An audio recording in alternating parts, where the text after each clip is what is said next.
అంతా అది సపరేట్ గా ఉంది దాని కథ అంతా.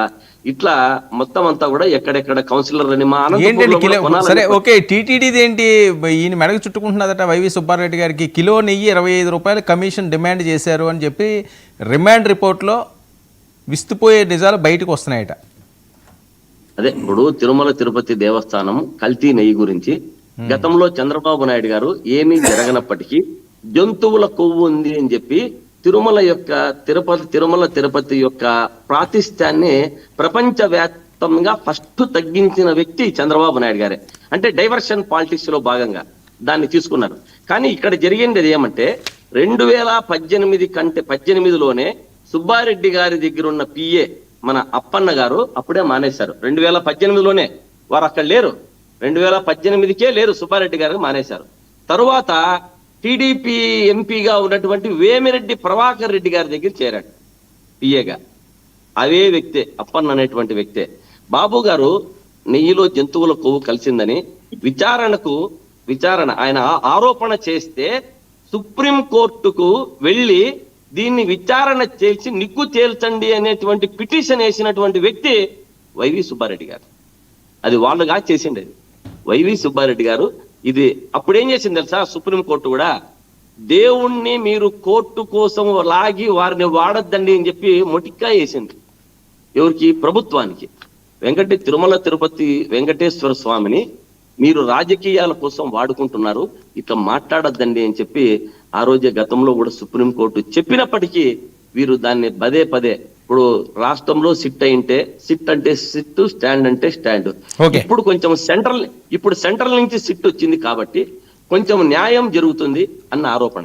ఇంకొకటి A1, A2, A3, A20 వరకు వదిలిపెట్టి A24ను ఇతన్ని తీసుకొని వచ్చి అరెస్ట్ చేయడంలో ఆంతర్యం చూడండి. వీళ్ళ బాగా ఆలోచించండి.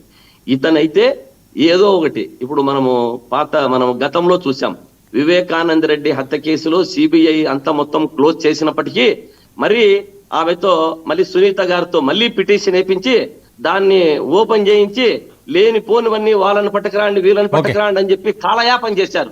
ఇది కూడా అందులో భాగమే. అటువంటి దాంట్లోనే ఈ కార్యక్రమం కూడా జరుగుతుంది. అంటే ఈ అప్పన్న అనేటువంటి వ్యక్తితో వీరు ఏదో ఒకటి చెప్పించాలా, ఎవరో ఒకరిని ఇరికించాలా, వీళ్ళు కాలయాపన చేసుకోవాలా తప్ప అక్కడ ఏమీ ఉండదు. ఎటువంటి పరిస్థితుల్లోనూ తిరుమల తిరుపతి దేవస్థానంలో నెయ్యి గురించి గాని తిరుమల తిరుపతి దాని ఏ అవినీతి చేసినా కూడా ఎవరు కూడా చెయ్యలేరు. ఆ సాహసము ఎవరు చెయ్యరు. అది చేసినారని వీరు ఆరోపణలు మాత్రమే. కాబట్టి ఈ ఆరోపణలు జరగకుండా ఆరోపణలు చేసిన వారికి తిరుమల తిరుపతి వెంకటేశ్వర స్వామి శిక్షించే పరిస్థితి వస్తుంది. ఎందుకంటే రాజకీయానికి వాడుకుంటున్నారు స్వామి. కానీ గతంలో గుర్తుపెట్టుకోవాలి ఏం జరిగినటువన్నీ కూడా. మేడం గారు చెప్తున్నారు మాటికి 11 అంటారు. మీ పవన్ కళ్యాణే గెలిచలేదమ్మా తల్లి, మీకు మాట్లాడే అర్హత కూడా లేదు. ఇప్పుడు ఏదో వచ్చి అందరూ కలిసి కూటమిలో మాట్లాడినారు కాబట్టి వచ్చినారు. మీకు చేతనైతే రేపు ఎలక్షన్స్ లో గానీ సింగిల్ గా రాండి, మీకు ఛాలెంజ్ విసురుతున్నా. చేత కాదది, చేత కాదు. కానప్పుడు 11 అనదండి. మీరు కూడా గెలవలేదు. పవన్ కళ్యాణ్ గారే ఓడిపోయారు, గుర్తుపెట్టుకోవాలి మీరు. పవన్ కళ్యాణ్ గారే ఓడిపోయారమ్మా తల్లి, పవన్ కళ్యాణ్ గారే ఓడిపోయారమ్మా. పవన్ కళ్యాణ్ గారు ఓడిపోయారు, గుర్తుపెట్టుకోండి. శ్రీకాంత్ గారు వినండి, మీరు మాట్లాడారు కదా, ఆవిడేదో చెప్తున్నారు వినండి. ఒక్క సీటు గెలిస్తేనో 151 సీట్లు గెలిస్తేనో సీట్లు లెక్క కదండి. ప్రజలకు మీరు ఎంత చేశారన్న దాంట్లో మనం ఛాలెంజ్లు చేసుకుందాం. గత విజయవాడ వరదలు వచ్చినప్పుడు పవన్ కళ్యాణ్ గారు 6 కోట్లు ఇచ్చారు ప్రభుత్వానికి. జగన్మోహన్ రెడ్డి గారు ₹1 కోటి చెక్ అన్నారు. ఆ చెక్ ఎటుపోయిందో తెలియదు. బెంగళూరు ప్యాలెస్ కు పోయిందో తెలియదు, విజయవాడ వరదల్లో కొట్టుకుపోయిందో తెలియదు. ఇలాంటి వాటిలో ఛాలెంజ్ చేసుకుంటాం మనం. చేస్తారా మీరు?